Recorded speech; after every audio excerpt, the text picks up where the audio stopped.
Minamanehong babae na ito ang kanyang mamahaling kotse, pinatay ang makina at bumaba upang umuwi nang aksidente niyang nabangga ang isang nakaitim. Sa kabila ng takot, nagpatuloy siya na parang walang nangyari. Bigla, ang nakaitim ay sumigaw at binigyan siya ng nakamamatay na suntok na naging sanhi upang bumagsak ang babae sa lupa na umaaray at pagkatapos ay kinaladkad ang kanyang katawan. Hindi ito ang unang pagkakataon na nagkasala ang salarin. Kamakailan lamang, maraming kaso ng pagpatay ang nangyari sa Seoul at ang kanilang target ay ang mga babaeng nagmamaneho ng mamahaling kotse. Dahil dito, maraming babaeng driver ang may kotse, ngunit hindi naglakas loob na magmaneho. Ngayong gabi pagkatapos ng trabaho, may pakiramdam si Musang na may sumusunod sa kanya. Lubos siyang nag-aalala, kaya't binilisan niya ang kanyang paglalakad. Ngunit sa sandaling bubuksan na niya ang pinto ng kotse, bigla siyang hinagisa ng nakaitim na naghihintay ng pampatulog, na naging sanhi upang mawalan ng malay si Musang, ngunit hindi nila inasahan. Si Musang ay isang direktor lamang ng programa sa telebisyon, paso na ang credit card, at ang mamahaling kotse ay inupahan lamang ng kumpanya para sa kanya. Ang lahat ng nasa kanya ay 3,000 won lamang, umiiyak si Musang na nagmamakaawa na patawarin siya. Ngunit ang masasamang sipsip na ito ay naghukay ng butas, naghahanda na ilibing siya upang alisin ang mga epekto. Hindi inaasahan, lahat ng ito ay lihim na kinunad ng isang lalaki. Ang lalaking ito ay si Tak-un, isang empleyado na namamahala sa mga kaso, nagbukas ng sariling pribadong ahensya ng detektive. Habang nagdadalawang isip si Tak-un kung tatawag ba ng pulis, bigla na lang mailumitaw na basag ulo sa likuran niya. Pagkatapos ay nahuli rin si Tak-un, kahit na nakapag-video siya ng lihim, at agad na sumugod ng buong tapang. Nang makita ito ng boss, hinila niya ang kanyang mga tauhan, upang saluhin ang bala para sa kanya. Agad siyang nag-utos sa kanyang mga tauhan na hulihin agad si Tak-un. Kaya't ang paglaban ni Tak-un ay lubhang nabigo. Nang malapit na silang ilibing ng buhay, dumating ang tagapagligtas na si Kang-ho. Agad siyang sumabak sa kaguluhan, kasama ang mga gang ng walang maraming salita. Walang takot niyang hinarangan ang ilang kahoy gamit ang kanyang mga kamay. Sa sandaling ito, isang malakas na tunog ang narinig. Pagkatapos, isang basag ulo ang nahulog mula sa itaas, kasama ang dingding, na parang hinahamon ang mga batas ng pisika. Lumitaw si Eddie Rang, ang may-ari ng bar, na may napakalamig na hitsura na hindi mo maiisip.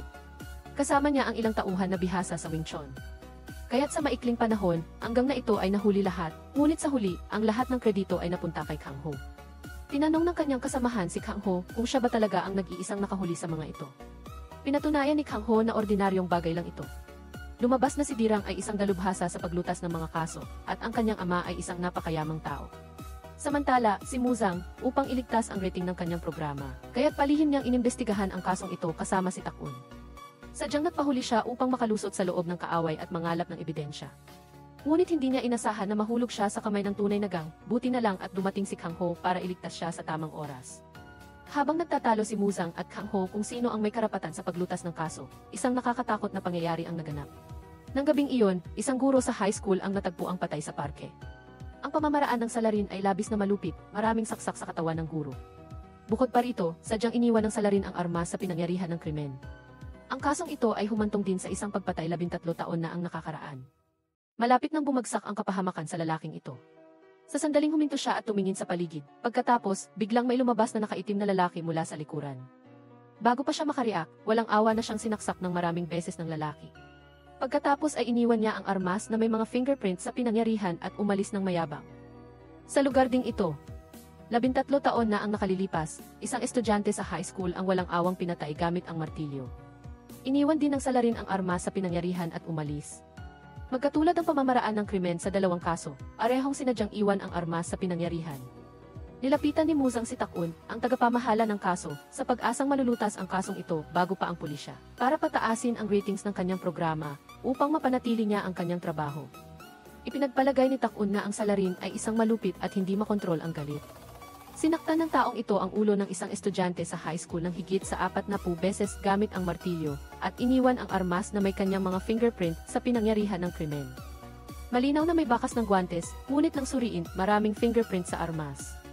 Ngunit kahit na matukoy ang mga fingerprint, walang silbi dahil walang natukoy na fingerprint. Ang mas nakakagulat ay pinutol din ng salarin ang pulso ng biktima, at sadyang ipinakita ito sa mga tao. Pagpapalagay ni Tak-un, marahil ito ay isang uri ng babala mula sa salarin. Tinanong ni Musang si Tak-un kung ang salarin ba ay kakilala ng biktima. Sumagot si Tak-un na parehong kakilala at hindi kakilala. Napanghinaan ng loob si Musang, sinabi na mas mabuti pang hindi na lang siya nagsalita. Sa puntong ito, mas nilinaw ni Tak-un kay Musang, tulad ng isang taong nakainom, ngunit hindi lasing na nagmaneho at nagdulot ng aksidente. Ang salarin na ito ay kakilala ng biktima, ngunit hindi naman talaga ang kakilala ang gumawa ng krimen. Nang marinig ito ni Muzang, agad siyang pumunta upang makipagkita sa ina ng estudyanteng naging biktima noon. Nang suriin niya ang computer ng biktima, bigla niyang naalala ang paglalarawan ni Takun sa case file. Ipinapalagay niya na ang salarin ay isang online na kaibigan, pamilyar sa biktima, ngunit hindi pa kailanman nagkita. Kaya't binuksan niya ang social media account ng estudyanteng ito at nagsimulang mag-imbestiga. Tunay nga, nakahanap siya ng isang kahinahinalang social media account na natuklasan din ni Kang Ho sa kanyang investigasyon bago pinatay. Ang guro sa high school ay tumawag sa isang numero ng telepono ng higit sa 100 beses, ngunit walang sumagot. Kaya't nagpa siya si Kang Ho na imbestigahan ang may-ari ng numerong ito ng telepono. Hindi nagtagal, parehong nakilala ni Muzang at Kang Ho ang target bilang isang taong nagbukas ng isang klinika na nagngangalang Sangbi. Nang dumating si Kang Ho sa klinika ni Sangbi para arestuhin siya, biglang may lumabas na grupo ng mga nakasuot ng suit at may hawak na armas. Buti na lang at naroon din si Muzang. Nagtagumpay silang dalawa na dalhin si Sangbi sa rooftop. Nang tanungin, nalaman nilang hindi si Sangbi ang salarin. Nang taong iyon, siya ang nakasaksi sa buong proseso ng pagpatay sa estudyante ng high school sa parke.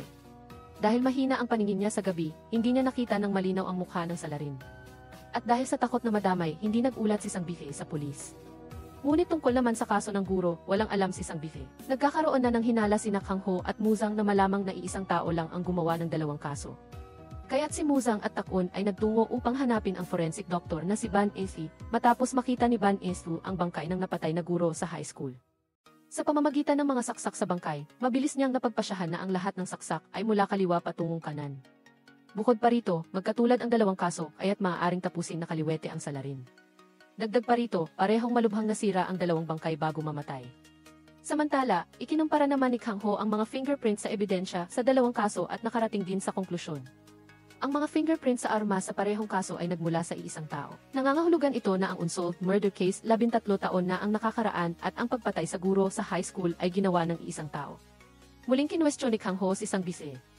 Sa simula ay nagkunwari pa si Sangbi, ngunit sa harap ng ganitong uri ng tao, may sariling paraan si Kang Ho. Sinabi niya na si Sangbi ay nagpraktis ng medisina ng walang lisensya sa loob ng 5 taon. Idagdag pa ang krimen ang pang-akit sa mga menor de edad na gumamit ng droga, at makukulong siya ng hindi bababa sa 15 taon. Hindi pa kasama doon ang iba pang krimen, at sinabi rin niya na dapat ipagdiwang niya ang kanyang ika-negatibo 70 kaarawan sa kulungan. Nagdagdag din ang pulis na nakaupo sa tabi na mayroon din siyang krimen ang pagnanakaw at human trafficking upang takutin siyang sabihin ang totoo. Nang makita ito, sa wakas ay nagsimula na siyang magsalita. Lumalabas na bago pinatay, pumunta ang guro sa high school sa isang nightclub upang hanapin ang kanyang estudyante, ngunit nagkaroon ng pagtatalo sa isang FE ng nightclub. Sinundan ni Kang Ho ang bakas na ito at pinuntahan ang may-ari ng nightclub na gustong suriin ang surveillance video ng gabing iyon. Ngunit ang may-ari na ito ay matigas din ang ulo. Patuloy na ipinakita ni Kang Ho ang kanyang malawak na karanasan sa pag-imbestiga ng kaso. Lumapit siya sa kusina, sinipa ang basurahan at kinuna ng litrato. Ibinintang niya ang nightclub sa maruming kalinisan na nagkakahalaga ng isa-isa 0 milyong won na multa at kinuha ang expired na sausage sa kanyang bulsa at inilagay sa refrigerator. Kinunan niya ito ng litrato at ibinintang din sa nightclub. 9 araw na suspensyon ng operasyon, sa huli ay hindi na kinaya ng may-ari ng nightclub, kaya't ibinunyag na niya ang lahat ng nangyari ng gabing iyon. Inilabas ng may-ari ang video ng pagpatay sa biktima sa isang underground website, at sa pamamagitan ng e-address ay natunton ang impormasyon ng nag-upload. Nakilala rin ni Kang Ho ang suspect mula sa listahan ng AFE ng may-ari ng nightclub. Sa pamamagitan ng maingat na pagsisiyasat, natuklasan niya na ang salarin ay si Kim Min-suk, ang anak ng may-ari ng pharmaceutical conglomerate sa Korea. Agad niya itong hinarang sa labas ng kumpanya at dinala sa istasyon ng pulisya. Ngunit hindi inaasahan, pagdating ni Kim Min-suk sa istasyon ng pulisya, ay napakasama ng ugali niya. Ang mas hindi inaasahan ni Kang Ho ay labis na magalang na yumuko ang kanyang boss kay Min-suk, at patuloy na humingi ng tawad at pagpatay. Ngunit ang isang taong napupuot sa krimen, tulad ni Kang Ho, ay walang intensyon na patawarin si Min-suk, habang tinatawag siya ng kanyang boss para mag-usap. Lihim niyang kinuha ang baso na ginamit ni Min-suk sa pag-inom, at ibinigay ito sa Departamento ng Pagsusuri para sa fingerprint analysis. Kung magkatugma ang mga fingerprint sa baso sa mga fingerprint sa armas, sapat na ang ebidensya para patunayan na si Min-suk ang salarin. Ngunit nang dumating ang resulta ng pagsusuri, lubos na natigilan si Kang Ho. Ang mga fingerprint ni Min-suk at ang mga fingerprint sa armas ay hindi tumutugma. Kaya't hindi lamang nabigo si Kang Ho na mahuli ang salarin, kundi nakagalitan din niya si Kim Min-suk dahil dito at nasuspindi siya sa kanyang posisyon ng 3 buwan. Ngunit naniniwala si Kang Ho na tama ang kanyang direksyon ng investigasyon. Nararamdaman ni Muzang na may itinatago si Min-suk. Kaya't muling pinuntahan ni Muzang ang tagapamahala ng kaso na si Takun. Naalala ni Tak-un ang kasong pagpatay 13 taon na ang nakakaraan na siya ring case file na ginawa niya. Naalala niya na nagtabi siya ng isang larawan noon. Samantala, sa panig ni Kang Ho, sa pamamagitan ng investigasyon ay nakuha niya ang Family Relationship Verification Form ni Min-soo. Natuklasan niya na may kambal na kapatid si Min-soo na nagngangalang Min-soo. Ang isang taong desidido tulad ni Kang Ho ay agad na niyaya si Muzang na kumilos upang ilantad ang krimen ni Min-soo sa eksibisyon ng kanyang sining. Tinangkapan ni Min-soo na tanggihan ang warrant of arrest at sumigaw sa kanyang mga kasamahan na lumaban ng husto. Habang si Dirang, kasama ang kanyang mga tauhan, ay nakakontrol na sa lahat ng mga gwardiya sa labas. Ngunit ang hindi inaasahan ni Kang Ho ay nakahanda na ang dalawang magkapatid na Min-soo.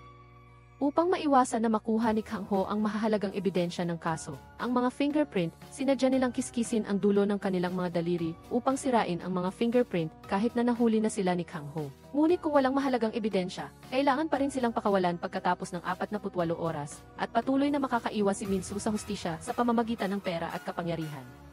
Nagsimulang magkaroon ng labanan ang talino at lakas ng loob ang dalawang panig.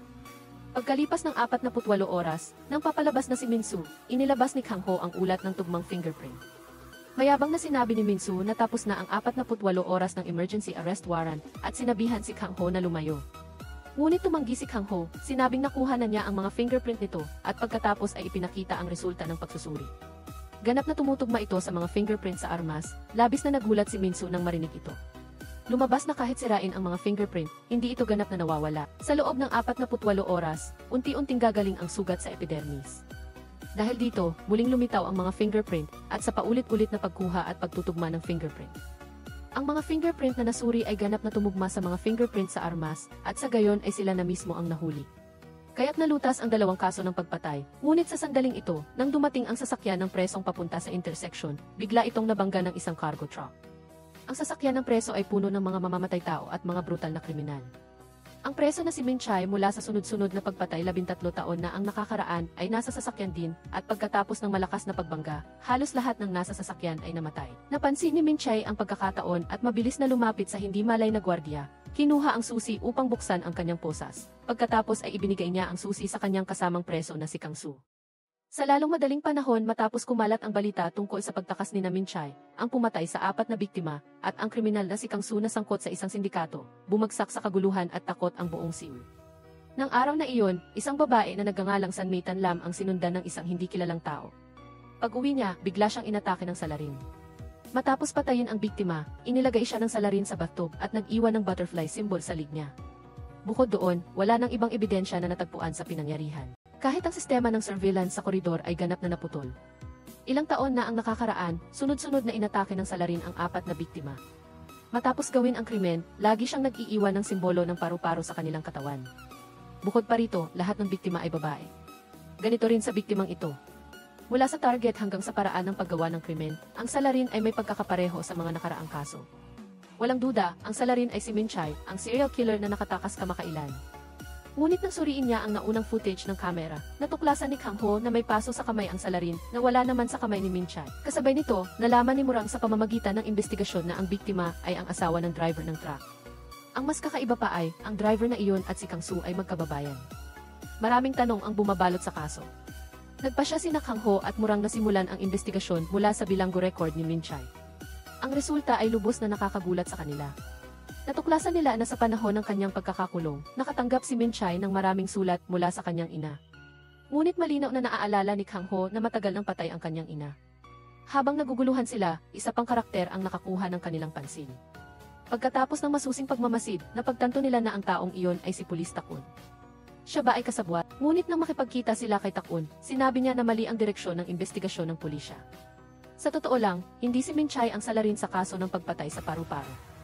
Nagsimula siyang mag-analisa ng napakalohikal, sinasabing tila umaasa ang salarin na matuklasan siya sa lalong madaling panahon, kaya inilagay ang bangkay ng biktima sa lugar na maraming tao.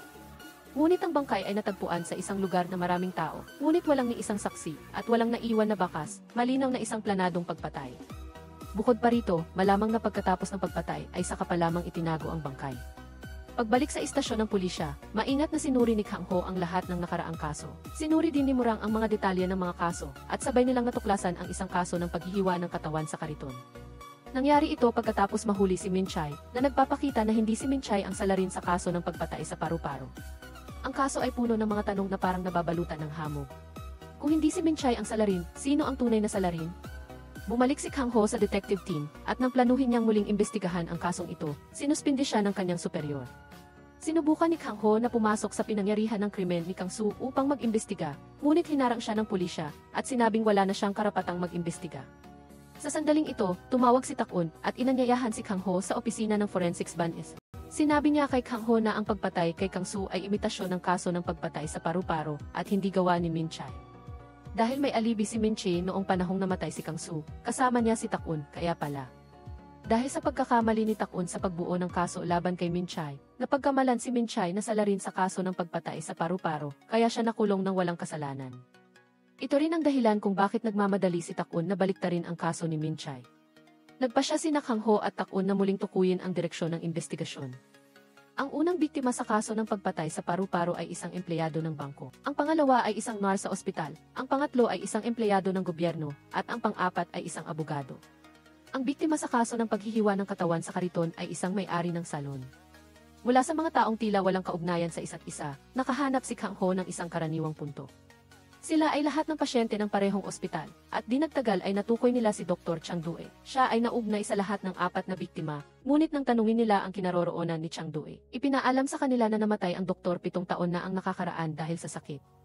Nagpunta sina Kang Ho at Tak-un sa bahay ni Chang Due, ngunit laking gulat nila, pagkakita kay Kang Ho, agad na tumakas ang kapatid ni Chang Due na si Chang Soo. Patakbo, naabutan ni Kang Ho si Chang Soo, ngunit inatake siya nito ng ladrilyo, habang si Tak-un ay humahabol sa likod.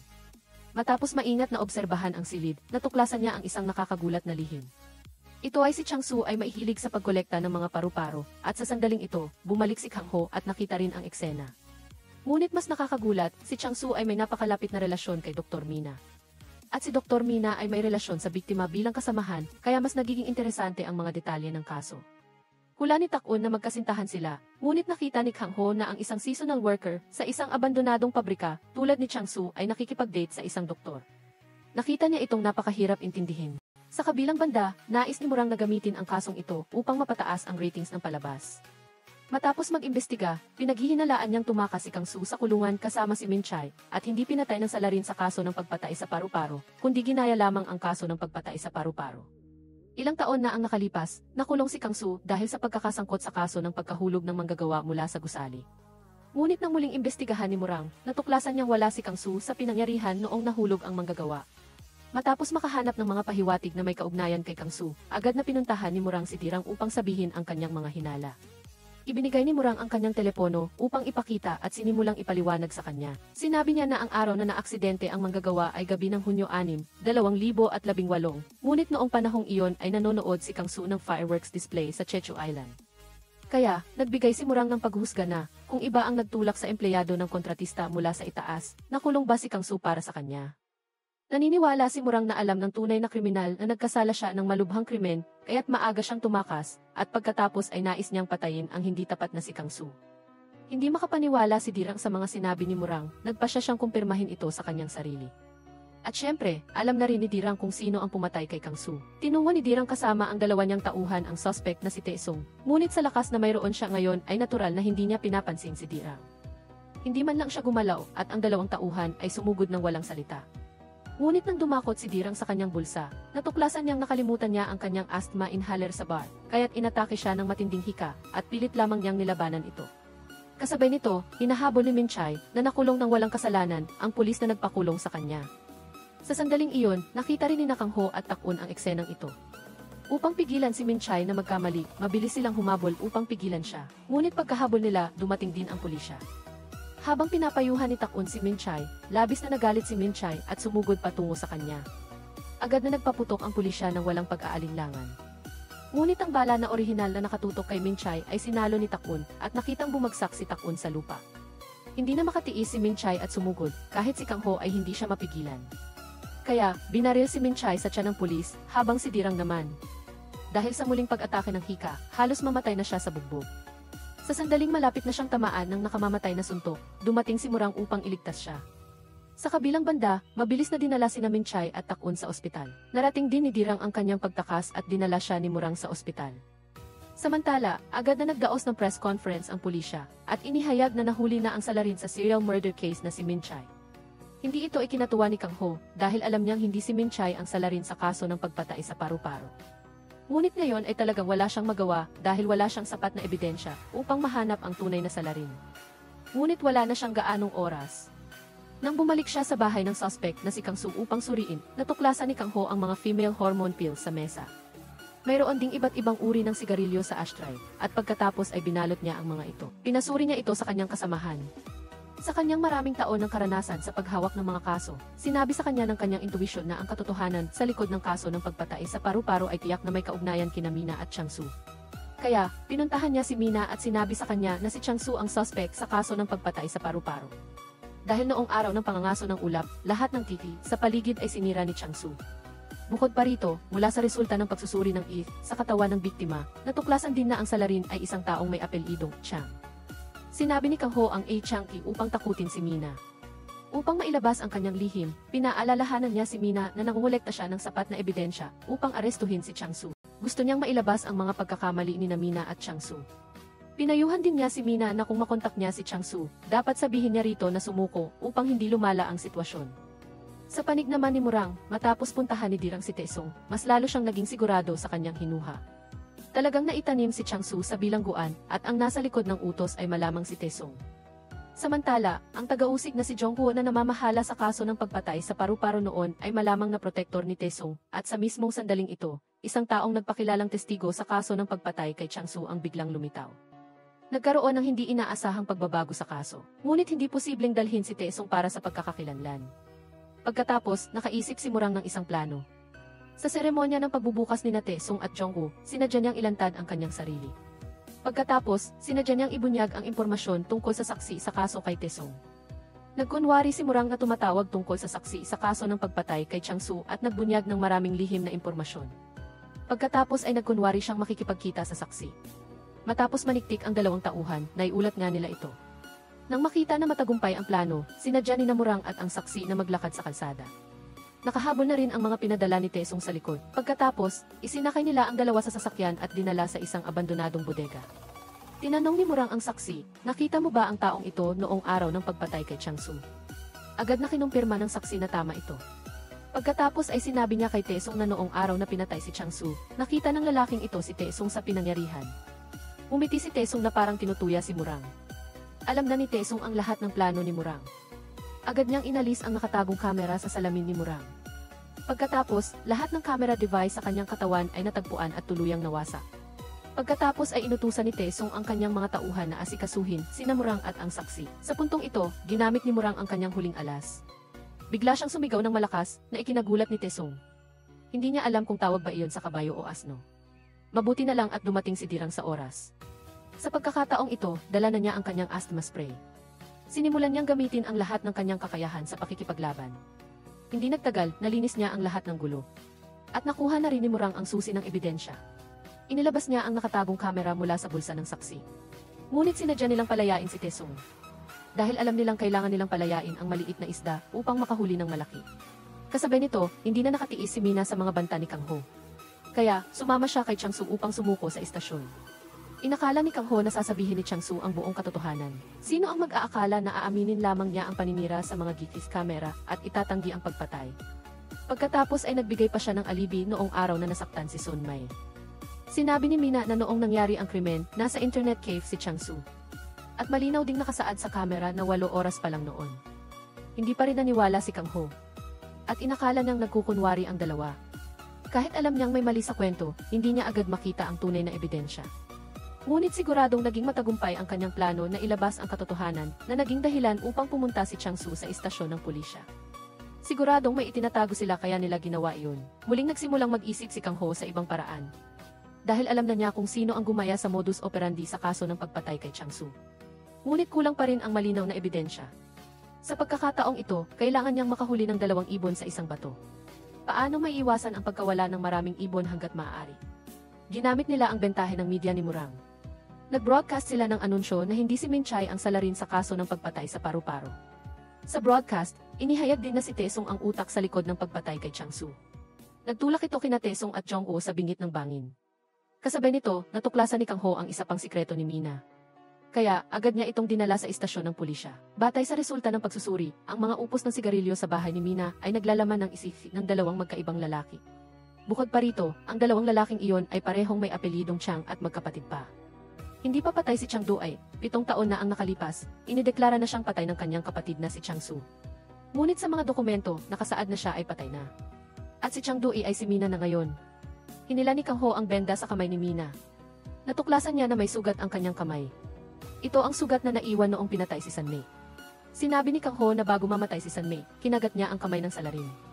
Kaya, ibinatay ng pulisya ang kanilang paghahanap sa kagat ng biktima at natuklasan na ang salarin ay may apelyidong Chang. Sinabi rin niya na may mga bakas ng daliri sa liig ng mga biktima ng kaso ng pagpatay sa paru-paro.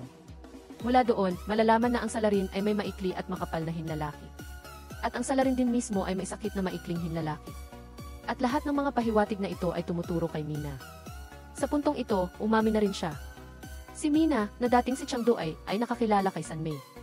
Upang makapagsimula ng panibagong buhay, pinatay ni Mina ang lahat ng mga taong nakasalamuhan niya bago siya nagpalit ng kasarian. Dahil lamang sa takot na mabunyag ang kanyang sikreto. Sa huli, nalutas din ang kaso ng pagpatay sa paru-paro. Susunod, kailangan nilang harapin si Taesung matapos mabunyag ang kanyang mga pakana. Nais tumakas ni Taesung sa ibang bansa, ngunit pinigilan siya ni Dirang. Para sa isang traidor na naglakas loob na patayin ang sarili niyang kapatid. Hindi siya patatawarin ni Dirang. Ngunit sino ang mag-aakala na hindi lalaban si Taesung at hayaan na lamang siyang talunin? Hindi rin nagpapahinga si Murang. Nang umakyat na si Jongguo sa posisyon ng alkalde at bumubuo ng kanyang imahe. Walang pag-aalinlangan na humarap si Murang sa lahat. Inilantad niya ang masamang mukha ng taong ito. Sa wakas, ang kaso ng pagpatay sa paru-paro ay tuluyang nalutas. Inaresto ng pulisya si Mina at natagpuan ang arma sa kanyang ospital. Si Taesung na nagtangkang tumakas sa ibang bansa ay nahuli rin at dinala sa hustisya. Matapos mahuli, umamin din si Mayor Jongguo sa publiko. Nang siya ang namamahala sa kaso ng pagpatay sa paru-paro, ibinigay niya ang mga dokumento kay Taesung upang magsimula siya at pagkatapos ay ginawa ang kaso ng pagpatay kay Kang Su. Ang Chief of Police na nagkamali sa pag-aresto kay Min Chi 7 taon na ang nakakaraan ay kailangan ding managot sa kanyang kapabayaan. Sa wakas, si Min Chai na nakulong ng walang kasalanan ay nabigyan ng pagkakataong linisin ang kanyang pangalan. Ngunit hindi pa sila nakakapagdiwang ng matanggap ni Forensic Investigator Ban Esu ang isang misteryosong tawag. 3 babaeng estudyante ang kumakain sa isang roadside stall. Nagdala ang may-ari ng isang plato at ibinigay sa kanila. Ngunit hindi in-order ng 3 babae ang pagkain ito. Nang nagtataka ang mga estudyante, sinabi ng may-ari na regalo ito ng matandang lalaki sa kabilang banda. Ngunit hindi kilala ng 3 babaeng estudyante si Mang Muzang. Sinabi ni Mang Muzang na masarap kumain ang mga ito, kaya gusto niyang imbitahan silang kumain. Sinabi rin niya na pumili lang sila ng kahit anong gusto nilang kainin. Siya ang magbabayad. Ang 3 inosenteng babaeng estudyante ay hindi na nag-atubili. Ngunit hindi nila alam na papalapit na ang panganib. Sigaon lang ang tila may napagtanto sa unang tingin. Gaya ng inaasahan pagkaalis pa lang nila sa kainan. Agad na sumunod palabas si Mang Muzang. Matapos magkahiwalay ang 3 babaeng estudyante sa kanto, pinili ni Mang Muzang na sundan si Gaon na mag-isa. Kung walang hindi inaasahan, may mangyayaring insidente. Napansin ni Gaon na may sumusunod sa kanya, kaya nagmamadali siyang lumakad ng mas mabilis. Sumunod din ng malapitan si Mang Muzang, ngunit pagdating ni Gaon sa kanto ay may kamay na lumabas. Nagdala si Chai Jiang ng isang itim na bag, binuksan ang takip ng imburnal malapit sa ospital at itinapon ang bag sa loob. Sa ibang lugar, ang 5 superpowered na miyembro na kalulutas lang ng kaso ng butterfly serial killer ay nagdiriwang. Ngunit si Ban S.A., ang forensikong doktor, ay tila lubhang nag-aalala. Dahil simula pa noong nakaraang hapon ay hindi na niya makontak ang kanyang anak na babae. Sa sandaling ito, nakatanggap si Kang Ho ng isang emergency na tawag sa telepono. Isang sanitation worker ang nakatuklas ng bangkay sa loob ng imburnal malapit sa isang ospital. Ang takip ng imburnal ay hindi nabuksan sa loob ng halos 10 taon. Ngayon lang ito binuksan para sa unang paglilinis at nangyari ang ganitong pangyayari. Minamapanghulaan ni Kang Ho, maliban kung may kinalaman ang isang tao. Kung hindi, walang makakaalam sa lugar na ito. Walang kamera dito. At saka, walang magbubukas ng takip ng imburnal. Ito ay isang perpektong lugar para itago ang katawan. Ang bangkay ng biktima ay naging wax. Ito ay buo pa at malinis na malinis sa labas. Kumpleto pa rin ang mga fingerprint ngunit wala ito sa database. Kaya marahil ay hindi pa ito nakarehistro. Ang biktima ay isang menor de edad na wala pang 18 taong gulang, walang panlabas na pinsala. Ang sanhi ng pagkamatay dahil sa lason ay naalis din ngunit sa pamamagitan ng CT-scan, natuklasan ng lahat ng buto sa katawan ng biktima ay bali. Siguradong binugbog ng malupit ang biktima bago mamatay. Nang gabing umuwi si Ban Esu, ay hindi pa rin niya nakita ang kanyang anak na si Gaon. Hindi pa rin siya makatawag. Kinabukasan, nakilala ng guro ng klase si Van Estu at ipinagbigay alam na ilang araw nang hindi pumapasok sa paaralan ang kanyang anak. Doon lang napagtanto ni Van Estu ang kalubhaan ng problema.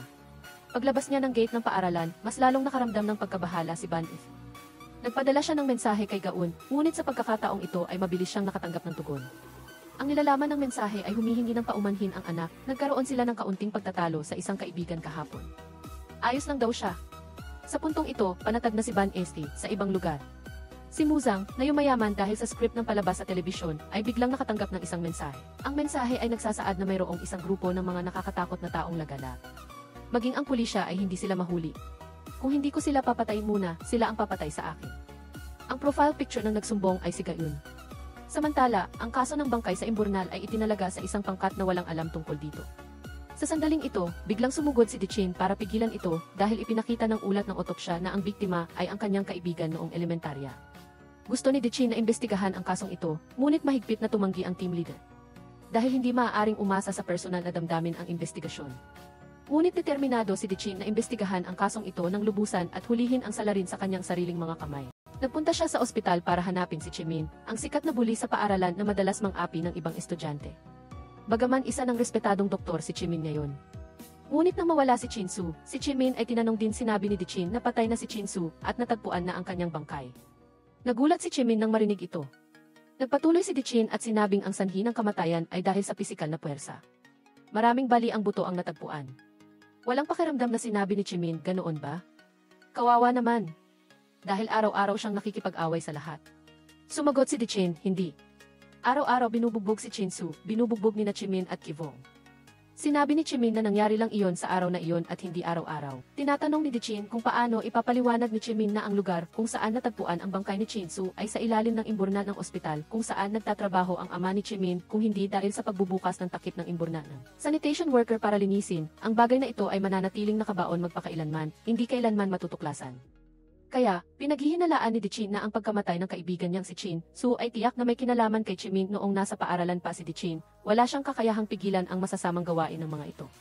Ngunit ngayon, determinado siyang imbestigahan ang katotohanan, at siya mismo ang magpapakulong sa salarin para pagbayaran ang kanilang kasalanan. Kasabay nito, ganap nang nawala ng kontak si Gaun, at napansin ni Van Estu ang kalubhaan ng sitwasyon. Nagmamadaling tumakbo si Van Estu para magulat sa pulisya, ngunit masyadong matagal ang proseso ng pulisya. Ang paglilipat ng kaso ay nangangailangan din ng tiyak na oras, hindi na siya makapaghintay pa. Kaya umuwi siya, binuksan ang laptop ni Gaun, at patuloy na tinawagan ang mga numero ng telepono sa contact list ni Gaun. Ngunit wala pa ring balita. Nang buksan niya ang social media account ni Gaun, natuklasan niya ang isang account na nagngangalang Truth Hunter. Sinabi ng account na makipagkita kay Gaun sa cave bukas ng 2. Dahil gustong makita ang kanyang anak, umayag si Van Estu. Ngunit hindi niya inaasahan na kinabukasan, pagdating niya sa cave, ang taong makikipagkita sa kanya ay si Muzang. Nagpapanggap na si Muzang ay nandoon para imbestigahan ang katotohanan ng kaso. Matapos matanggap ang mensahe ng reklamo mula kay Gaun, sinimula ni Muzang na sundan ang mga pahiwatig para mag-imbestiga. Kasabay nito, habang iniimbestigahan ni Kang Ho ang mga kasong naganap kamakailan, natuklasan niya na maraming insidente ng pambubugbog at pagnanakaw ng mga menor de edad sa lugar. Ginagamit nila ang mga blind spot ng kamera para isagawa ang kanilang mga krimen ng napakahusay. Agad na nagpunta si Kang Ho sa mga lugar kung saan nangyari ang mga insidente sa video para maghanap ng kaugnay na ebidensya. Ngunit aksidenteng natuklasan niya ang bangkay ng isang teenager sa kalapit na dalisdis ng bundok. Agad niyang tinawagan si Van Estu at hiniling sa kanya na pumunta agad para mag-otopsya. Ngunit sa sandaling ito, abala si Van Estu sa paghahanap kay Gaun at hindi na niya gustong bigyang pansin. Ngunit pagkakita niya sa litratong ipinadala ni Kang Ho, natakot siya ng husto at hindi makapagsalita. Dahil ang pulseras na suot ng bangkay ay pagmamay-ari ni Gaun, nagmamadali siyang pumunta sa pinangyarihan. Labis na nalungkot si Van Estu at galit na hinukay ang lupa para kumpirmahin. Sa kabutihang palad, hindi si Gaun ang biktima, ngunit hindi pa rin natagpuan ang kanyang anak na babae. Dahil dito, ang lahat ng iniisip niya ay naging abo. Nagmakaawa siya kay Detective Kang Ho. Ano man ang mangyari, kailangan niyang mahanap ang kanyang anak na babae. Tinatanong ni Dechin kung paano ipapaliwanag ni Chemin na ang lugar kung saan natagpuan ang bangkay ni Chinsu ay sa ilalim ng imburnal ng ospital kung saan nagtatrabaho ang ama ni Chemin kung hindi dahil sa pagbubukas ng takip ng imburnal ng sanitation worker para linisin. Ang bagay na ito ay mananatiling nakabaon magpakailanman, hindi kailanman matutuklasan. Kaya, pinaghihinalaan ni Dechin na ang pagkamatay ng kaibigan niyang si Chinsu ay tiyak na may kinalaman kay Chemin noong nasa paaralan pa si Dechin. Wala siyang kakayahang pigilan ang masasamang gawain ng mga ito. Ngunit ngayon, determinado siyang imbestigahan ang katotohanan at siya mismo ang magpapakulong sa salarin para pagbayaran ang kanilang kasalanan. Kasabay nito, ganap nang nawala ng kontak si Gaun at napansin ni Ban Esu ang kalubhaan ng sitwasyon. Para makumpirma ang pagkakakilanlan, tanging ang muling pagbuo ng mukha batay sa hugis ng buto gamit ang kompyuter ang magagawa. Mula roon, nakumpirma ang pagkakakilanlan ng biktima, ngunit nang lumabas ang resulta, halos atakihin sa puso si Ban Esu. Ang biktima sa pagkakataong ito ay si Minsu, ang nag-iisang kaibigan na dinala ni Gaun sa bahay. Nagde-date pa nga silang dalawa at dahil hindi masamang tao si Minsu ay hindi umanga si Ban Esu. Habang nagbabrowse si Musang sa personal na page ni Gaun at tinitingnan ang mga komento sa mga post ng dalagita, hindi sinasadyang nakita niya ang isang grupo na paulit-ulit na lumalabas. Naalala ni Chai Jiang na mayroon nang nakabanggit sa kanya tungkol dito. May tsismis na mayroong isang grupo ng mga menor de edad na tinatawag na demonyong grupo. Balita na ang leader ay palaging nagpapalit ng mga miyembro na papatay, na sinasabing ito ay para sa pagsasanay ng pagkakaisa o kung ano paman. Kapag sinabi mong gusto mong umalis sa grupo, papatayin ka. Si Kang Ho naman ay pumunta rin sa huling lugar kung saan nakita si Gaun para simulan ang investigasyon sa pamamagitan ng impormasyon na ibinigay ng may-ari. Doon niya nalaman na ang matandang lalaki na unang beses palang nakilala ni Gaun at ng kanyang mga kaibigan ay nag-imbita sa kanila kumain at sa huli ay sabay-sabay silang lumabas. Nang akmang babalik na si Kang Ho, nakita niya na may nakakabit na kamera sa kalsadang iyon at sa pamamagitan ng datos mula sa kamera. Natuklasan niya na noong araw na iyon, matapos umalis ni Gaun at ng kanyang mga kaklase sa kainan, patuloy na sinundan ng matandang lalaki si Gaun. Nagalit si Kang Ho at agad na hinanap ang matandang lalaki na nag-aayos ng sapatos. Ang mga salitang lumabas ay nakakatakot. Nagbago ka na ba ng biktima? Bakit? Matanda na kaya nawalan na ng lakas? Mukhang alam na ni Kang Ho ang pinagmulan ng matandang lalaki na ito mula pa sa simula. Siguro ay mayroon siyang nakaraan na ayaw niyang malaman ng iba. Ngunit tungkol sa pangyayaring ito, inamin niya na siya ang huling saksi sa pagkawala ni Gaun, ngunit hindi niya sinundan si Gaun. Nagkataon lang na ang daan na pinuntahan niya para bumili ng gamot ay siya ring daan na nilakaran ni Gaun, at nang makarating siya sa sangandaan ay hindi na niya nakita si Gaun. Kaya nagpatuloy na lang siya sa pagbili ng gamot, ngunit pinaalalahanan ng matandang lalaki si Kang Ho ng isang bagay. Kapag hinahabol ng mabangis na hayop ang biktima, hindi ito basta-basta hahabol kundi magtatago, o kaya ay ilalabas ang biktima sa itinakdang lugar. Dahil sa ganitong paraan, mas mataas ang posibilidad ng tagumpay. Sinundan ni Kang Ho ang eskinita kung saan nawala si Gaun at nakahanap ng ibang daan palabas. Sa kamera, nakita niya ang isang pamilyar na anino, kaya sinimula ni Kang Ho ang investigasyon. Sa huli, natuklasan niya ang isang pahiwatig sa kamera. Sa parehong oras, nakatanggap siya ng tawag mula sa forensic team. Ang bangkay na natagpuan malapit sa ospital at ang bangkay sa gilid ng bundok ay mayroon ng resulta ng AE test. Ang dalawang biktima ay magkapatid, ang kakakapatay pa lang ay si Minsu, ang nakababatang kapatid ni Chinsu. Lalong nagiging komplikado ang kaso. Dinala ni Kang Ho ang binatilyong nakasuot ng asul na si Bomchon na lumabas sa surveillance video sa istasyon para tanungin. Ipinasabi niya kay Bomchon ang kinaroroonan ni Gaun. Hindi lang kilala ni Bomchon si Gaun, kundi kilala rin niya si Minsu. Nang sabihin ni Kang Ho sa kanya na sabihin kung sino ang pumatay kina Gaun at Minsu, biglang natakot si Bomchon. Sinabi niya na ang utak ng lahat ay isang lalaki na may palayaw na Kuya Oni at walang makakakontak sa kanya. Sa pang-araw-araw, si Kuya Oni ang kusang loob na nakikipag-ugnayan sa kanila at napakahiwaga ng paraan ng pakikipag-ugnayan ni Kuya Oni sa ibang tao. Magpo-post siya ng mga bagay na mailarawan ng demonyo sa ilang nakapirming website at ang lahat ng ito ay mga ninakaw na gamit. Kung gusto mong makipag-ugnayan kay Kuya Oni, sabihin mo lang na gusto mong bumili ng mga bagay sa ilalim ng mga produktong ito. Basta mag-reply si Kuya Oni ng address ng meeting place, makikipagkita na sila. Habang nag-uusap sila, bigla nilang nakita na nag-post si Kuya Oni ng bagong post online. Nagpasya si Kang Ho na gamitin si Bomchon bilang pain para ilabas si Kuya Oni. Naglatag sila ng lambat sa kalapit na plaza. Sa sandaling magpakita si Kuya Oni, agad nila siyang hulihin. Ngunit matagal nang nabasa ni Kuya Oni ang lahat. Hindi nagtagal ay nakatanggap si Bomchon ng mensahe. Alam na ni Kuya Oni ang tungkol sa pagtulong niya sa pulisya na maging pain. Mabilis ang pangyayari, isang lalaki na nakamotorsiklo ang sumugod patungo kay Bomchon, walang balak bumagal. Napansin ni Kang Ho na may problema. Sa kritikal na sandali, nailigtas niya si Bomchon. Nang makita ni Dichin na susubukang tumakas ni Kuya Oni gamit ang kanyang motorsiklo, buong tapang siyang humarang sa sasakyan. Hindi niya inaasahan na makakasalubong niya ang isang pamilyar na tingin. Ngunit bago pa man siya makapag-react, kinuha ni Kuya Oni ang kanyang balisong at sinaksak si Dichin. Gaya ng iniisip ninyo, mabilis na dinala si Dichin sa ospital. Sa sandaling ito, ang kaso ay hindi pa nakakaranas ng isang nakakagulat na pagbabago. Isang streamer na nagla-live sa pinangyarihan ay detalyadong ibinunyag ang relasyon ni Gaun at Minsu. May pagdududa pa nga na hindi nawawala si Gaun, kundi posibleng tumakas lang.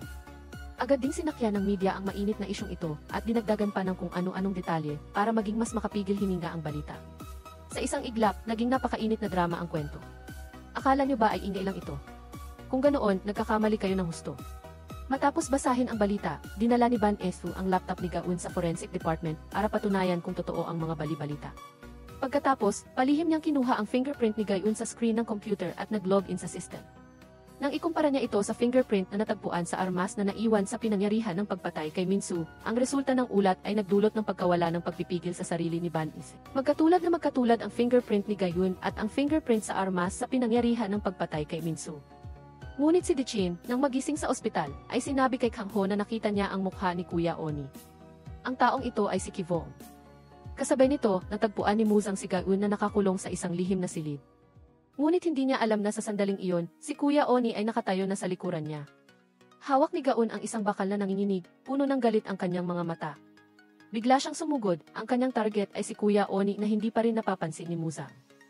Ngunit ang kilos na ito ni Gaun ay walang saysay, dahil nakatali ang kanyang binti sa isang kadena, napalingon si Muzang at nagulantang. Matapos maiwasan ang pag-atake ni Kuya Oni, mabilis siyang lumingon at tumakas. Sa pagmamadaling tumakbo, hindi niya sinasadyang napasok ang silid na puno ng mga tauhan ni Kuya Oni. Sumunod si Kuya Oni, paunti-unti siyang inipi. Biglang may sumabog. Napalingon si Muzang at nakita niyang dumating na ang reinforcement. Para kay Dichin, ang mga basagulero na ito ay parang pagputol lang ng gulay. Ngunit dahil napakayabang niya, hindi sinasadya siyang natumba sa kanal. Sumugod si Kuya Oni para magtaksil, binigyan lang si Dichin ng isang palo at saka mabilis na tumakas. Pagkatapos ay tumakas gamit ang motorsiklo. Mas mahalaga ang pagliligtas kay Gaun ngayon. Akala nila ay si Gaun lang ang nakakulong dito. Hindi nila inaasahan na si Kuya Oni ay nagkulong din ng maraming menor de edad na babae sa ibang silid. Buti na lang at lahat sila ay nailigtas. Ang mga tauhan naman ni Kuya Oni ay dinala ni Dichin sa istasyon ng pulisya at ipinasa kay Kang Ho. Akala nila ay sa pamamagitan ng pagtatanong at pagpapalabas sa kanila bilang testigo ay mapaparusahan nila si Kivong sa batas. Ngunit hindi inaasahan ni Kang Ho na mula pa sa simula, ang mga tauhan ni Kuya Oni ay na-brainwash na ni Kivong. Lahat sila ay nagsabing kusa nilang ginawa ang mga bagay na ito at hindi sila inutusan ng sinuman. Tungkol sa kaso ng pagpatay kay Minsu, lahat sila ay nagkakaisang nagsabi na si Gaun ang pumatay. Ngunit dahil mga menor de edad pa sila at walang ebidensya na sila ang pumatay, ang pinakamalaking parusa ay pagkuha lamang ng kanilang fingerprints bago sila ipasa sa juvenile probation. Nagpunta si Kang Ho sa ospital upang kunin ang fingerprint ni Gaun na kakalaya lang. Mula doon, matutukoy ang pumatay kay Minsu, ngunit si Ban Esu ay gumawa ng lahat ng paraan upang hadlangan ang paghahambing ng fingerprint. Sa huli, isinalaysay ni Gaun ang buong kwento at doon lang nila naintindihan ang katotohanan. Nang araw na iyon, biglang pinuntahan ni Minsu si Gaun at sinabi sa kanya na alam na niya ang tungkol sa pagkawala ng kanyang kapatid na si Minsuk sa loob ng maraming taon. Ay pinatay ni Kivong sa isang pagtitipon ng gang ni Oni. Nagpa siya si Minsu na unahan upang makakuha ng kalamangan at humanap ng pagkakataong ipaghiganti ang kanyang kapatid. Ngunit sa kasamaang palad, lahat ng sinabi niya kay Gaun ay nalaman ni Kivong na tinakpan ang kanyang bibig at kinalagad siya sa isang abandonadong bahay. Habang nagpupumigla si Gaun, matapos utusan ang mga tauhan ng gang ni Oni na saktan si Minsu, sinadya niyang ipasaksak ang isang punyal sa tiyan ni Minsu, at pagkatapos ay pinilit si Gaun na hawakan ang armas. Dahil dito, nagawa niyang pumatay ng perpekto, kahit na alam niya ang katotohanan. Ngunit kung walang sinuman ang handang tumayo at magbigay ng ebidensya laban kay Kivong, hindi pa rin kayang gawin ng batas ang anuman laban sa kanya. Ngunit alam ni Kang Ho na pagkatapos tumakas si Kivong ay tiyak na magpapatuloy siya sa paggawa ng krimen. Kaya't nilapitan niya ang blood analyst na si Tak-un para humingi ng tulong.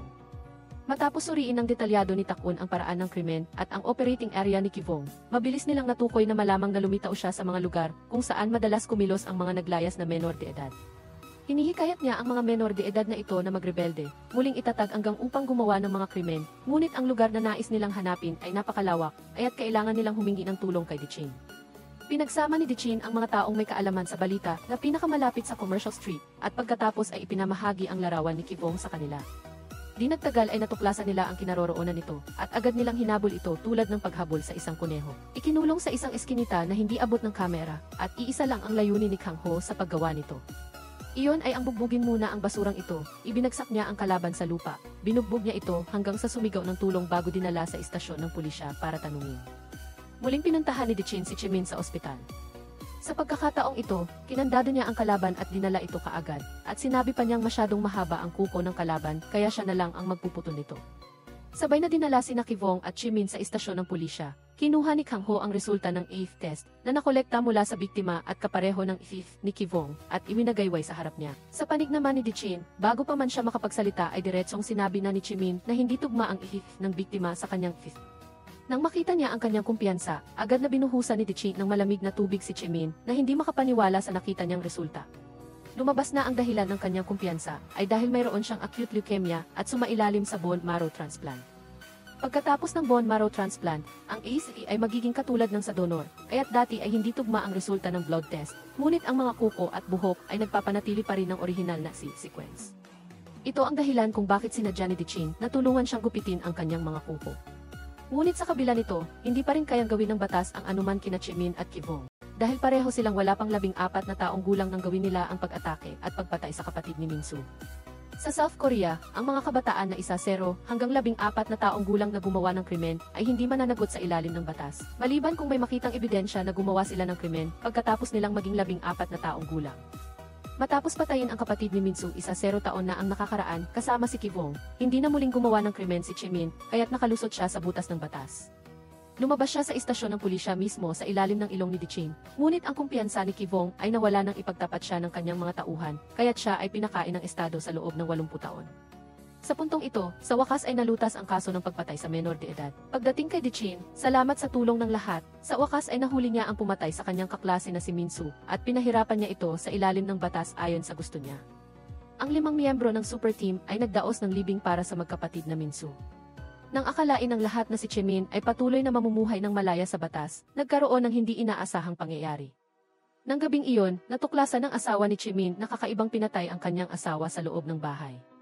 Kinakalabog niya ito, ngunit hindi ito gumising, at pagkatapos ay nakita niya ang isang hiwa sa liig nito, kaya agad siyang naupo sa takot. Nang dumating si Kang Ho sa pinangyarihan, upang maingat na suriin ang mga sugat ni Chemin, labis siyang nabigla. Nang iangat niya ang kanyang damit, nakita niya na may nawawalang piraso. Sa oras na ito, ang matandang tagagawa ng sapatos na unang lumitaw, ay kalmadong nanonood ng balita tungkol kay Chemin na nakaiwas sa parusa ng batas, ay misteryosong pinatay, at ang kanyang mukha ay kakaibang demonyo. Mukhang alam ni Kang Ho ang katotohanan at nabulong sa takot, nagsisimula na ba ulit ang kasinungalingan. 10 taon na ang nakalilipas, nang si Kang Ho ay bagong pulis, nagkaroon ng napakaseryosong serye ng pagpatay. Sa unang pagkakataon na nakita niya ang pinangyarihan ng krimen, agad na nasuka si Kang Ho, ang bangkay ng biktima ay itinapon sa isang tambak ng basura. Nagkalasog-lasog ang damit sa mga lugar na may sugat sa katawan. Ito ay isang kaso ng pagpatay gamit ang cutter na nagulantang sa buong bansa.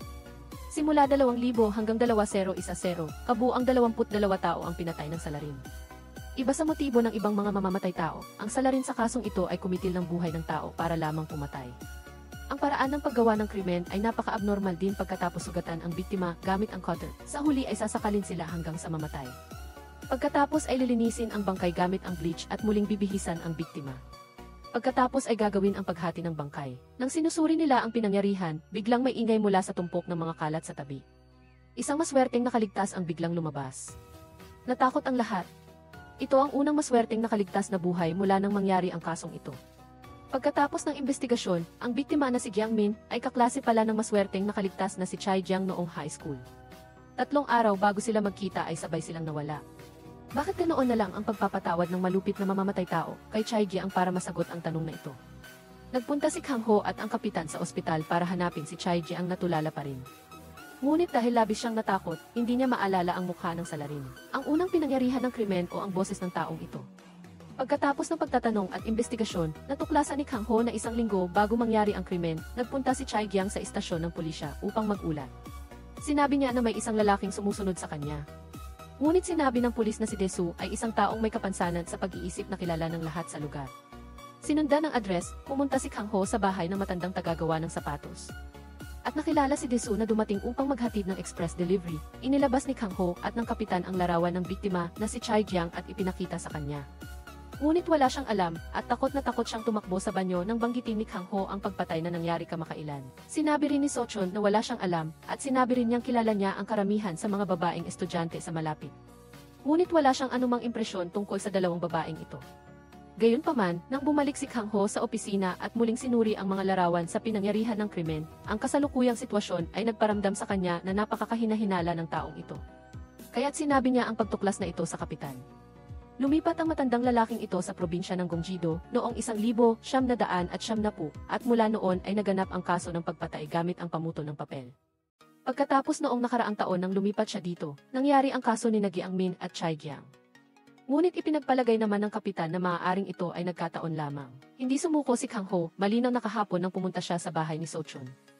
Sinabi niya na wala siyang alam tungkol sa pagpatay na nangyari sa malapit, ngunit lumitaw siya sa pinangyarihan ng pagpatay gamit ang cutter.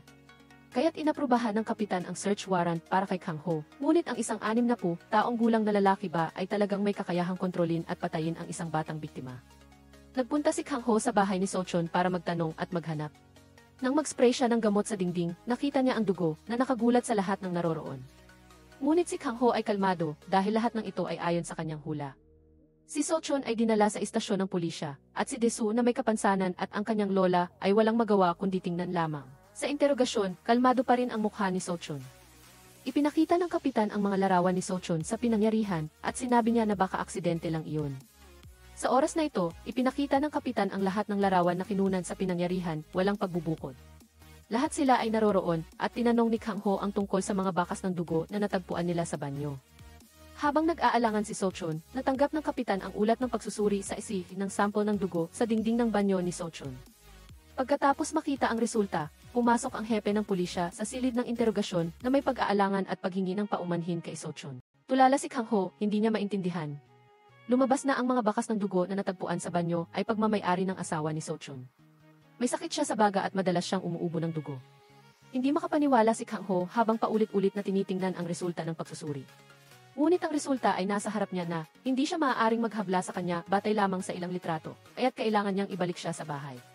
Sa daan pa uwi, sinabi ni So-chun na may gagawin siya at humingi siya ng pahintulot na bumaba ng sasakyan sa gitna ng daan, ngunit pagkababa niya, kusa siyang kumatok sa pintuan ng sasakyan, at sinabi ang isang makahulugang pangungusap kay Kang Ho.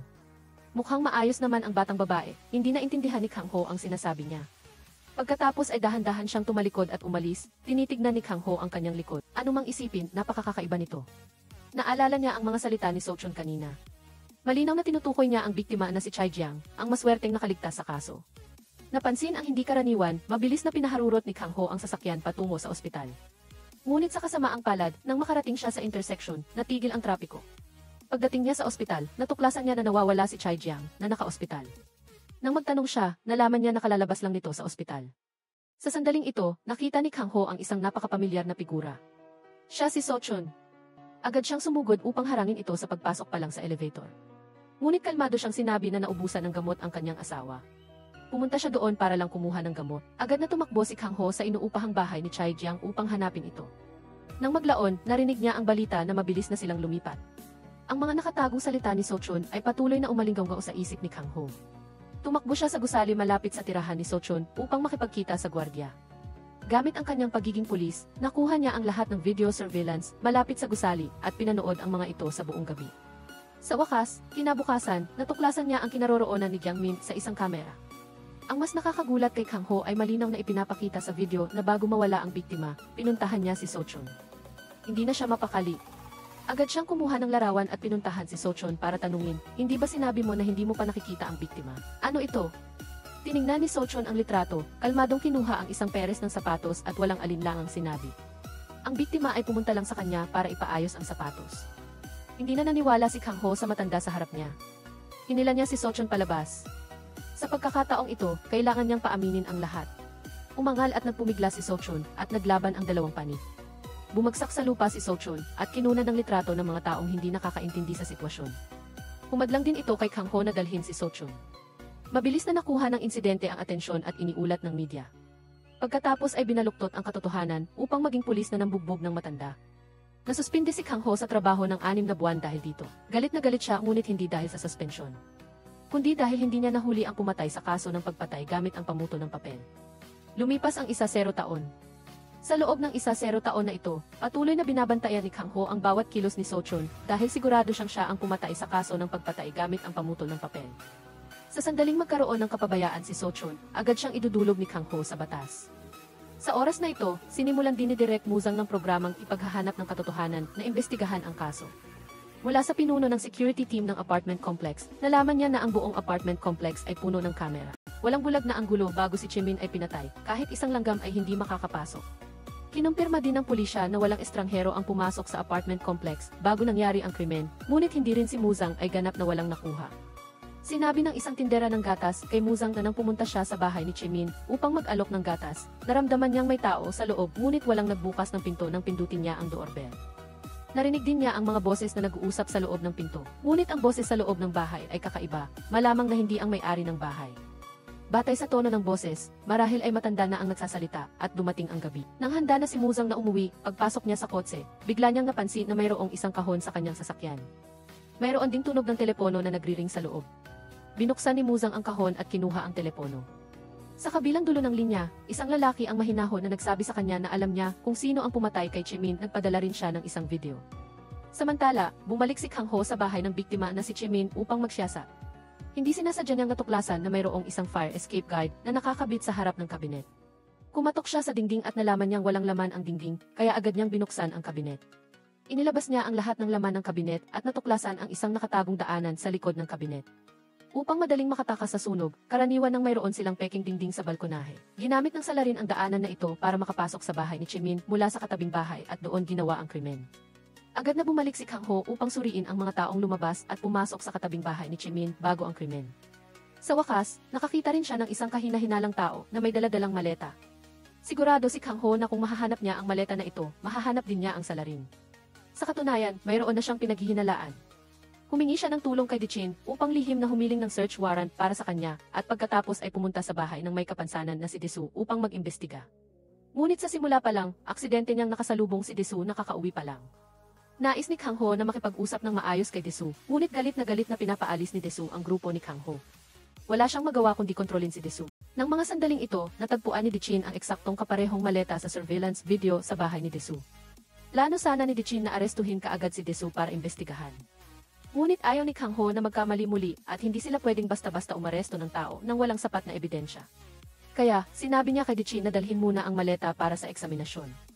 Ngunit nang umalis ang dalawa, ang mukha ni Desu na palaging inakalang may kapansanan sa pag-iisip ay naging matindi. Naniniwala si Kang Ho na hindi si Desu ang pangunahing salarin sa kasong pagpatay gamit ang pepper cutter. Dinala niya ang pares ng sapatos sa bahay ni Sochon. Malinaw na gustong paunahan ito na may nakita silang butas kay Desu. Pinayuhan niya si Sochon na umamin sa lahat. Nang kunin niya ang pares ng sapatos na ito, iyon din ang oras na dadalhin niya ito. Ngunit nanatiling kalmado si Sochon at pagkaraan ng maikling panahon ay lumabas na ang resulta ng pagsusuri sa maleta. Kung nooy mayroong sandata sa maleta, tiyak na matutuklasan ang ihis ng biktima na si Giang Min. Ngunit ang resulta ng pagsusuri ay nagpakita lamang ng mga fingerprint at buhok ng dalawang matatanda. Wala pa ring ebidensya na nagpapatunay na si Sochon at Desu ang salarin sa kasong pagpatay gamit ang pepper cutter. Tila bumalik sa simula ang kaso. Ang tanging pag-asa na lang nila ngayon ay makita si Chai Jiang, ang nag-iisang nakaligtas sa kasong pagpatay gamit ang pepper cutter noong taong iyon. Matapos ang maraming pagtatanong, natagpuan ni Kang Ho ang tirahan ni Chai Jiang sa isang bahay sa liblib na lugar. Inakala niyang makakakuha siya ng pahiwatig mula kay Chai Jiang, ngunit hindi pa rin nakakabangon si Chai Jiang mula sa anino ng nakaraan. Nang makita ni Kang Ho ang larawan ni Sochon, takot na takot ang kanyang mukha. Ang kanyang damdamin ay biglang nawala ng kontrol at naging labis na galit. Sa kasalukuyang estado ng pag-iisip ni Chai Jiang, imposibleng makakuha ng anumang pahiwatig na makakatulong sa kaso. Umalis na lang si Kang Ho, ngunit hindi niya alam na ang kanyang pagbisita sa pagkakataong ito ay magdadala ng kapahamakan kay Chai Jiang. Bumalik si Kang Ho sa istasyon ng pulisya, kinuha ang lahat ng mga file ng kasong pagpatay gamit ang pepper cutter, at masusing sinuri ang mga ito. Pagkatapos ay natagpuan niya ang isang video mula sa dashcam na nagtatala sa eksena kung saan itinapon ng salarin ang bangkay. Ngunit 10 taon na ang nakalipas at ang kalidad ng video ay napakapangit. Umaasa silang sisimulan ang pagpapabuti ng kalidad ng video matapos makuha ang mga resulta ng pagpapabuti ng video. Sa wakas, nagkaroon ng bagong pag-unlad ang kaso. Malinaw na nakikita na ang taong nagtapon ng bangkay at ang plaka ng sasakyan sa video ay si Desu. Ngunit sa sandaling ito, biglang nagring ang telepono ni Kang Ho at pagkatapos niyang sagutin, natigilan si Kang Ho.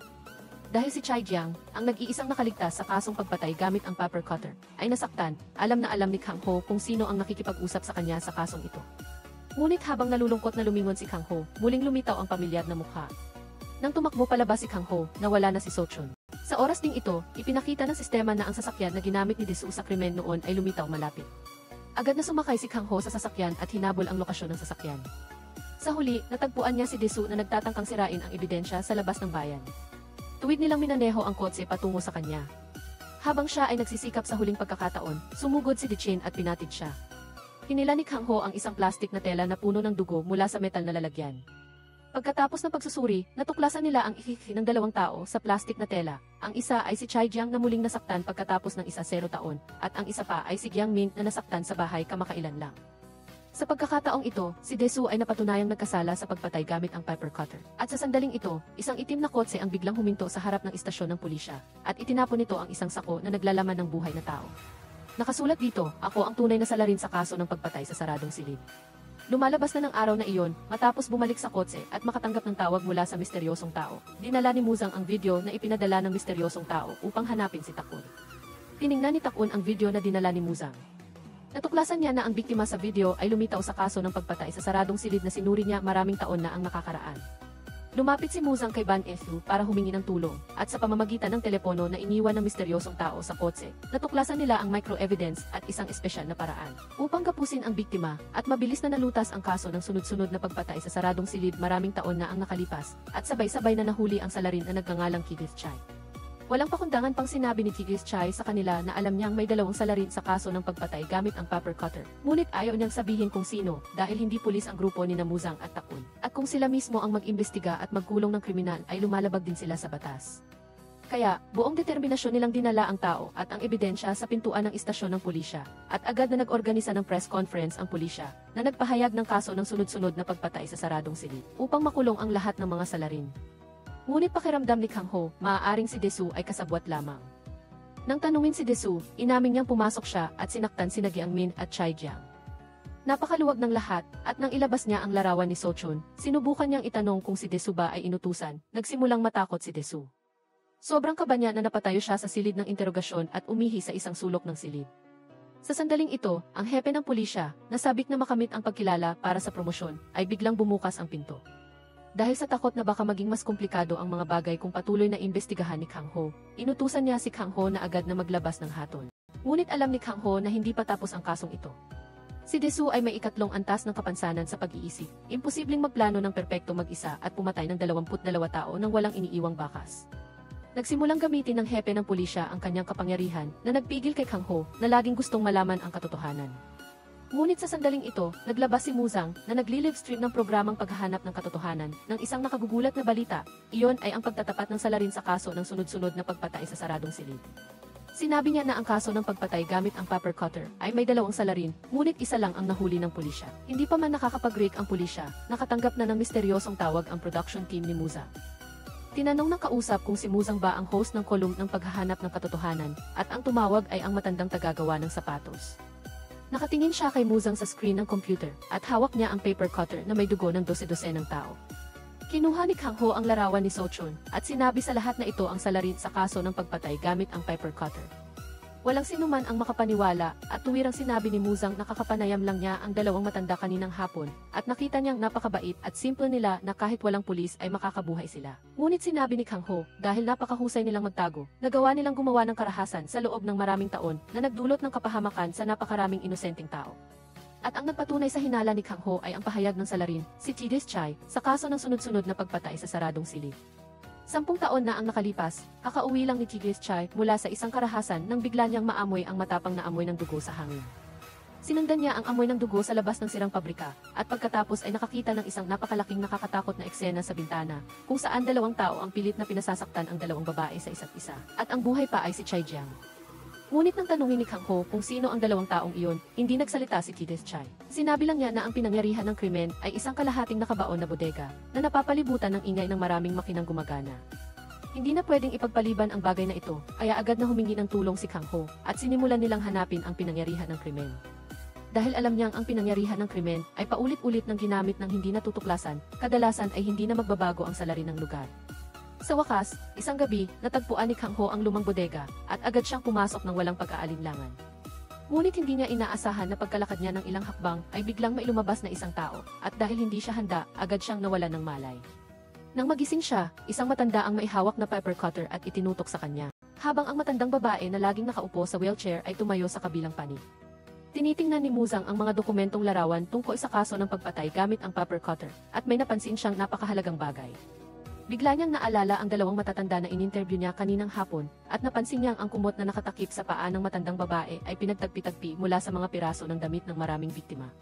Sa sandaling ito lang nalaman ni Muzang na ang tunay na salarin sa kaso ng pagpatay gamit ang paper cutter ay ang dalawang matatandang iyon. Habang naghahanda ang matandang lalaki na patayin si Kang Ho nang walang awa, biglang narinig sa labas ang tawag sa pulis. Agad na nagulantang ang grupo ng mga salarin at tumakas. At ang pangyayaring ito ay dahil na rin sa naunawaan na ni Kang Ho ang pagiging komplikado ng sitwasyon, kaya't agad siyang nagulat sa pulisya. Ngunit nang dumating ang pulisya sa bodega upang kumuha ng ebidensya, natuklasan nilang walang naiwang fingerprint sa pinangyarihan ng krimen. Labis na nagalit ang hepe ng pulisya at agad niyang tinanggal si Kang Ho sa pagiging pulis na ikinabigo ni Kang Ho. Natuklasan nilang ang matandang lalaki ay kulay bulag sa asul. Ang matandang babae ang nagpasigla sa pagnanais ng matandang lalaki na pumatay. Kapag nakakakita lang siya ng dugo ay labis siyang natutuwa. Mula noon, naging tau-tauhan siya ng matandang babae sa pagpatay. Habang unti-unting nalilinaw ang kaso, nakatanggap ng video si Kang Ho mula sa matandang lalaki na humihingi sa kanya na dumating sa loob ng 2 oras. Kung hihinto sila ng 1 oras, papatayin nila ang isang tao. Ngunit hindi nila binigyan si Kang Ho ng tiyak na address. Pinababa ni Ban Esu ang saklaw ng investigasyon mula sa ilang partikular na salita sa video. Nagpunta sila sa isang abandonadong sentro ng kapakanan at naghiwa-hiwalay para maghanap. Bago pa man papatayin ng matandang lalaki ang unang biktima, sinipa na ni Kang Ho ang pinto at pumasok. Ngunit di nagtagal, siya ay ginapos. Pagkatapos, sina Muzang at Tak-un ay ginapos din ang tanging paraan ngayon ay subukan na pahabain ang oras, naghihintay na dumating sina Dichin at ang kanyang koponan. Ngunit hindi na makapaghintay ang matandang lalaki. Agad niyang sinaksak si Tak-un at pagkatapos ng isang saksak sa dibdib, agad na dumugo ng malalim si Tak-un. Pagkatapos, sinimulan na ng matandang babae ang kanyang atake kay Muzang. Sinakal niya ito at ngumiti ng nakakapanindig balahibo. Sa sandaling ito, sa wakas ay nakawala si Kang Ho. Ngunit kahit ganoon, hindi niya kayang labanan ang isang grupo ng mga tao mag-isa. At sa mismong sandaling ito, sa wakas ay dumating si Dichin na laging lumilitaw sa huling sandali. Gamit pa rin ang pamilyar na asthma inhaler at sinundan ni Ban Efi na pumasok. Ngunit ang matanda at ang matandang babae ay palihim na tumakas habang nagkakagulo. Marahil alam na tapos na ang kanilang oras, naramdaman ng matandang babae na malapit na ang katapusan kaya hindi na siya tumakbo. Sinabi niya sa kanyang asawa na kunin ang paper cutter at tapusin siya. Ngunit nag-alinlangan ang matanda at hindi magawa. Nang makita ito ng matandang babae, kinuha niya ang kutsilyo at sinaksak ang liig ng matandang lalaki. Pagkatapos ay naghanda siyang wakasan ang kanyang sarili. Ngunit ang kanyang mga krimen ay hindi pa nalilitis. Hindi pinayagan ni Kang Ho na mamatay ang dalawa. Sumugod siya at itinulak ang matandang babae, pagkatapos ay tumakbo upang tingnan ang kalagayan ng matandang lalaki. Nakita niyang natanggal na ang liig nito, kaya idiniin niya ang kanyang kamay upang pigilan ang pagdugo. Samantala, hawak na ng matandang babae ang kutsilyo, handang saksakin si Kang Ho. Sa kritikal na sandaling ito, dumating si Muzang upang tumulong. Sa wakas, natapos na rin ang kaso ng pepper cutter killer.